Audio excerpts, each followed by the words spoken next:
Generous donations this holiday season. Today, Siouxland Federal Credit Union and Scheels presented checks to the MercyOne Siouxland Child Advocacy Center.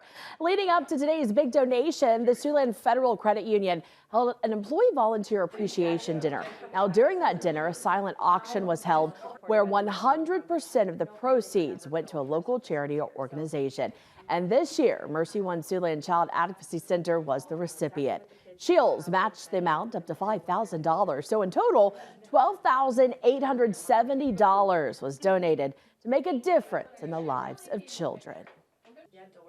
You know, it makes such more of an impact. You know, a lot of times we give, we give money to different charities via online or around town. But to see what they actually do here at the MercyOne Child Advocacy Center, it's amazing.